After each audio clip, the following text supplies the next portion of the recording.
నమస్కారం. మేమందరం కూడా శ్రీ గీతా ప్రచార సమితి విశాఖపట్నంలోని సభ్యులవి. ప్రతి ఇయర్ కూడా ఏదో ఒక ట్రిప్ వేసుకొని వెళ్తుంటాము. ఈ ఇయర్ పంచద్వారకులు, సోమనాథ్, నాగేశ్వరం చూడాలని మనస్సంకల్పం కలిగింది.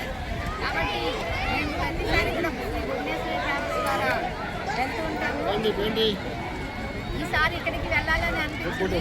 ఇక్కడ ఇప్పుడు మేము భావనగర్లో ఉన్నాము. ఇక్కడ భావనగర్లోని ఒక ప్రత్యేకత ఉంది. పాండవులు ప్రతిష్ఠించినటువంటి పంచ శివలింగాలు ఇక్కడ సముద్రం మధ్యలో ఉన్నాయి. అందరూ చూసినట్టుగానే ఇక్కడ జెండా ఉంది. అది 7 o'clock నుంచి కూడా స్టార్ట్ అయ్యి 1 o'clock వరకు కూడా నీళ్లు వెనక్కి వెళ్ళడం మొదలవుతుంది. ఆ నెమ్మదిగా నీళ్ళన్నీ వెనక్కి వెళ్ళగానే ఆ 5 శివలింగాలు కూడా మనకి కనిపిస్తాయి. ఈ లోపల మనం అందరం అక్కడికి వెళ్ళి దర్శనం చేసుకొని వాటికి అభిషేకం అన్ని పూజలు చేసి తిరిగి రిటర్న్ అయిపోవచ్చు. 2 గంటల నుంచి కూడా వాటర్ మళ్ళా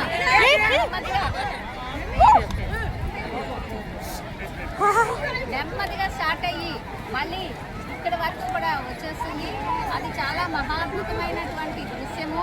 చూసి తీరవలసిందే. ఇక్కడ భావనగర్లో ఉన్నటువంటి దీన్ని చూడడానికి ఇక్కడ హోలీ సందర్భంగా తండోపతండాలుగా జనాలు అయితే వచ్చి ఉన్నారు. కొంతమంది అయితే స్నానాలు చేస్తున్నారు, హోలీ ఆడుతున్నారు. చాలా కోలాహలంగా ఉంది ఇక్కడంతా కూడా. ఇది తప్పకుండా చూడవలసినటువంటి ప్రదేశము. అందరూ కూడా ఇది వీక్షించండి. సోమనాథ్, నాగేశ్వరం దగ్గర కాబట్టి వాటితో పాటు దర్శనం చేసుకోవాలని కోరుకుంటున్నాను.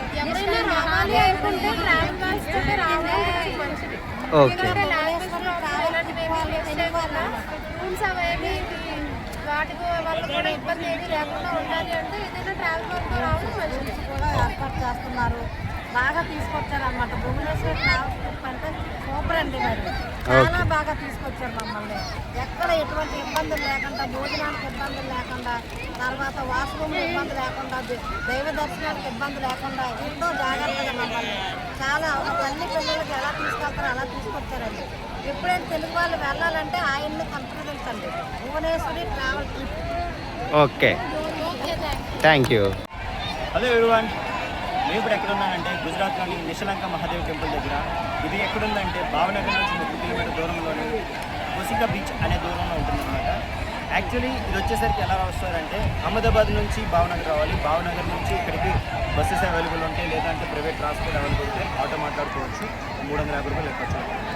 ఈ యొక్క గుడి యొక్క ప్రత్యేకత ఏంటంటే కాసేపట్లో 6 గంటలకల్లా ఈ గుడి కంప్లీట్ నీటిలో మునిగిపోతుంది అనమాట. అది నీటిలో ఎలా మునిగిపోతుంది అని చూడాలంటే కాసేపు వెయిట్ చేయండి. ఎందుకంటే 6 o'clockకి కంప్లీట్ వాటర్ అనేది సముద్రం అనేది ముందుకు వస్తుంది. కానీ ఈ సముద్రం అనేది తెల్లవారు 7 గంటలకి వెనక్కి వెళ్ళి సాయంత్రం 2 గంటలు 3 గంటల సమయంలో పూర్తిగా ఇలా వచ్చేసి కొద్దిగా మునిగిపోతుంది అనమాట. ఆల్రెడీ మీరు ముందు వీడియోలో చూసే ఉంటారు మేము ఎలా ఆ గుడిని దర్శించమనేది. ఆ గుడి యొక్క ప్రత్యేకత స్థల పురాణం ఏం చెప్తుందంటే పాండవులు అంటే వాళ్ళ కాలంలో కురుక్షేత్రం జరిగిన తర్వాత వాళ్ళకి పశ్చాత్తాపానికి ఇక్కడ శివలింగాన్ని స్థాపించండి అని చెప్పారని ఇక్కడ చెప్తున్నారు. నాకు పెద్దగా తెలియదు, బట్ నాకు తెలిసింది అది ఒక్కటే అమ్మక్క. కాబట్టి అక్కడికి వెళ్తే మీకు పంచలింగాలు ఉంటాయి, వాళ్ళు ప్రతిష్ఠించినవి మీరు చూడొచ్చు డీటెయిల్గా. కానీ ఇక్కడ రావడం ఎందుకో ప్రత్యేకత అంటే ఎక్కడన్నా సరే సముద్రం వెనక్కి వెళ్ళడం మనం చూడడం. సముద్రం వెనక్కి వెళ్ళింది అంటే సునామీ వస్తుంది, ఏదో అని జరుగుతుంది. కానీ ఇక్కడున్న భౌగోళిక అంటే పరిస్థితుల వల్ల ఆ యొక్క సముద్రం అనేది వెనక్కి వెళ్ళి మళ్ళీ సెట్ అయిన టైం నుండి మళ్ళీ వెనక్కి కొద్దిగా వచ్చేస్తుంది అనమాట. ఆ టైంలో కొంత టైంలోనే ఆ గుడిని మనం దర్శించే అవకాశం ఉంటుంది. కాబట్టి ఈ గుడికి మీరు రావాలి అనుకుంటే మాత్రం ఎర్లీ మార్నింగ్ ఎలా లేదనుకున్నా సరే 8 లోపు ఇక్కడ వదిలేదో చూసుకోండి. ఎందుకంటే మంచిది. ఈవినింగ్ 3 తర్వాత మీకు లోపలికి వెళ్ళనివ్వరు, పోలీసులు ఉంటారు. కాబట్టి ఖచ్చితంగా మీరు రావాలనుకుంటే 8 నుంచి 1 గంట మధ్యలో వచ్చి తీసుకొని వెళ్ళిపోవాలన్నమాట. అప్పుడైతే నీళ్ళు ఇక్కడ ఉండవు అనమాట. మీకు కంప్లీట్ బురద ఉంటుంది, బురదలో నడుచుకొని వెళ్ళాలి.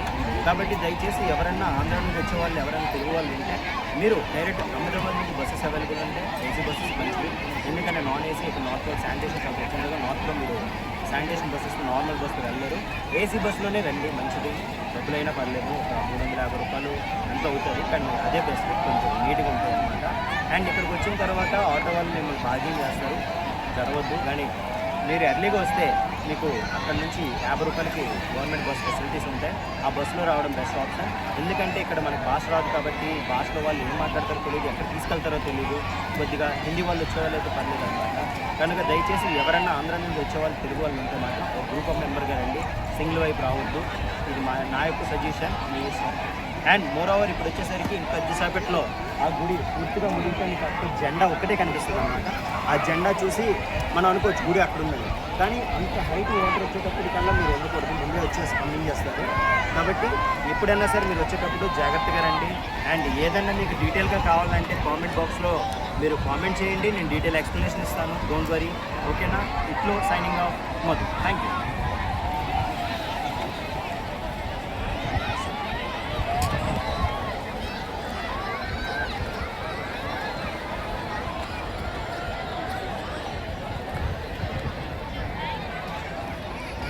వచ్చింది మళ్ళీ